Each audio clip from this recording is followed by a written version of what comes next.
માનવ જીવન માટે વસ્તુ કેટલી ઉપયોગી છે તે બાબત વસ્તુનું કયું મૂલ્ય દર્શાવે છે? અ. વિનિમય મૂલ્ય, બી. ઉપયોગિતા મૂલ્ય, સી. વપરાશ મૂલ્ય, ડી. આંતરિક મૂલ્ય. ડી. ઉપયોગિતા મૂલ્ય.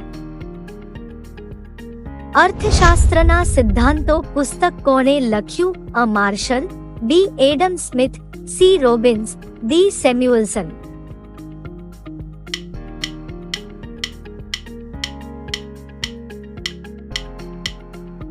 અ. માર્શલ.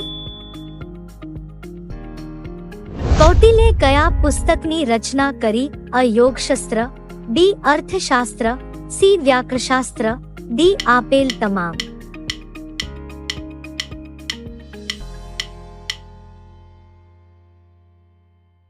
અ. યોગશાસ્ત્ર.